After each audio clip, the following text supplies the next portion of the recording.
Ini nih ada persepsi yang agak kurang tepat nih, saya luruskan sini. Apa rumus keduanya? Korban satu hewan di atas namakan keseluruhannya. Boleh. Misal ayah saya telah wafat. Terus saya pengen berkorban untuk ayah saya niatnya. Ya, boleh. Makanya Nabi saat kemudian berkorban, kalimat Nabi 3. Allahumma hadza min Muhammad wa ali Muhammad wa ummat Muhammad SAW. Kadang suka nggak sanggup nerusin kalau baca hadis ini tuh. Sekarang kalau ada yang mau berkorban, hewannya sudah siap, maka bagaimana ciri kriteria hewan-hewan tersebut yang akan dikorbankan? Saya minta waktu 10 menit aja untuk bisa menjelaskan dengan lebih baik. Ingat baik-baik teman-teman sekalian, ini sudah saya padukan di sini, hukum-hukumnya. Insyaallah ada di sini, tinggal dibaca saja. Ya, kalau terkait dengan pelaksanaan Idul Adha, saya sudah banyak bahas. Jadi bisa dilihat di video-video yang lalu, itu sudah Allah sudah didapatkan di situ. Ya, terkait dengan hewan, ini yang sangat penting. Maka saya ingin sampaikan beberapa hal poin penting. Yang pertama, awas hati-hati. Dalam Al-Quran di surah Al-Kawthar ayat 1 sampai dengan ayat ketiga atau Al-Hajj ayat ke-34, ya para ulama menyimpulkan, kita hafal Al-Kawthar. Inna a'tainakal fasalli li rabbika wanhar itu kalimat perintah. Perintah itu bisa 3 jenis. Bisa mubah. Awas, perintah silahkan tapi mubah, diberi pilihan. Kerjakan silahkan, tidak silahkan. Seperti perintah makan, wakulu washrobu, silahkan. Quran surah 7 ayat 31, silahkan makan, minum. Mau makan silahkan, minum gak ada masalah. Ya, jangan disimpulkan kalau nggak makan dosa, tidak. Makan silahkan, tidak silahkan, itu mubah, boleh, itu hukum asal. Ada yang kedua sunnah, perintah untuk sunnah. Ya, kerjakan, sunnah hukumnya. Nikah misalnya, perintah, ankihul ayama, silahkan menikah, sunnah hukumnya. Jelas ya? Dari mubah naik ke sunnah. Ada yang sifatnya wajib, kerjakan seperti sholat fardu. Ya, aqimis sholata liduluki syamsi ila ghasaqil laili wa qur'an al-fajri. Tunaikan sholat 5 waktu, fardu hukumnya wajib. Maka korban ini ketika kalimatnya menggunakan kata perintah, ulama berbeda pendapat. Kalangan Hanafiyah mengatakan itu wajib hukumnya tuh. Wajib korban kalau sudah dia memiliki kesanggupan untuk korban. Jadi kalau dalam mazhab Hanafi, kalau ada orang sudah sanggup dia berkorban, sengaja tidak berkorban, maka itu hukumnya dosa.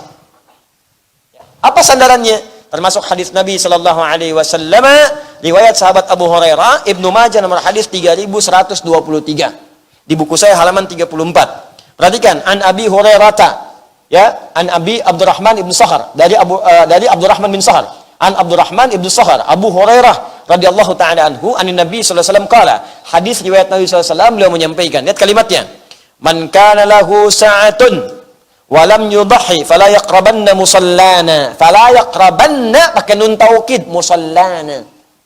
Awas, hati-hati. Siapa yang punya keluasan harta, punya kemampuan berkorban, tapi dia tidak mengerjakannya, maka kata Nabi, jangan dekat-dekat tempat sholat kami. Dan pakai nun taukid untuk menguatkan, kencang, tegurannya keras. Hei, mampu berkorban, datang ke pesta weekend tiap malam, tiap hari, makan minum enak di restoran paling mahal, berangkatnya juga ke tempat paling bagus, hotelnya semalam 48 juta, nginepnya luar biasa, korban nggak mampu. Woi, uang dibakar-bakar tiap hari, dikumpulin 4 juta setahun, korban 2 juta nggak mampu. Rokok mampu, korban nggak mampu. Kenapa nggak Anda kumpulkan tahun ini? Saya berhenti merokok dulu. Kenapa, Pak? Papa mau kumpulkan buat kurban. Malu sama Allah. Ngisap asap, duit hilang. Mudah-mudahanlah kali ini asapnya bisa dibakar, aromanya harum sampai ke surga. Kumpulin. Ternyata begitu dikumpulkan setahun, dapat 2 kambing. Masya Allah. Alhamdulillah ya Allah, Kau berikan aku hidayah, mengganti rokok dengan kurban. Masya Allah. Balik. Kalau nggak percaya coba deh, setiap kebiasaan Anda merokok, kumpulkan ganti dengan uang kurban. Jadi setahun begitu jadi kurbannya bisa nangis Anda. Ya Allah. Masya Allah. Pak Haji, saya bisa kurban ternyata. Masya Allah. Masih mau merokok kamu? Kalau bisa sih di akhirat, bisa nggak Pak Haji? Bisa aja, ntar asapnya ambil di neraka. Apinya. Ya. Paham ya? Ayo ganti. Nah, kalimat fala yaqrabanna, jangan dekat-dekat musola kami, itu kata ulama Hanafiyah, itu kecamannya tinggi, makanya hukumnya wajib. Ya. Kemudian mazhab Syafi'i berpandangan itu sunnah kifayah. Ada yang mengatakan sunnah ain. Ya, sunnah kifayah itu kalau sebagian sudah mendapati, maka berlaku kemudian pada yang lainnya cukup. Kalau sunnah ain, setiap orang mengerjakannya. Makanya ini tinggi, bagus nih.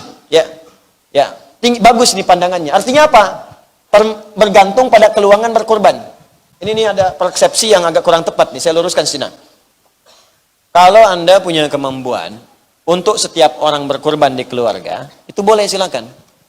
Sunain pada setiap diri melekat. Misal, di rumah Anda ada 5 orang. Istri, suami, 3 orang anak. Oke? Misalnya mau kurban satu-satu. Setiap satu orang sapi misalnya, ya. Sapi. 5 orang. Boleh. Silahkan. Atau kambing boleh, domba boleh. Satu, silahkan. Boleh. Kalau mampu. Ustadz, saya mampunya cuma 1 kambing. Punya uang cuma 2,5 juta, Ustadz. Saya kumpul-kumpulin, dapat 2,5 juta. Saya nggak mampu kalau setiap satu semua. Akhirnya saya gilir aja. Tahun ini suami dulu. Tahun depan baru saya. Tahun depan lagi anak saya.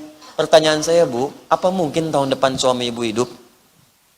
Apa mungkin anak ibu masih hidup? Maka ganti dengan rumus kedua. Apa rumus keduanya?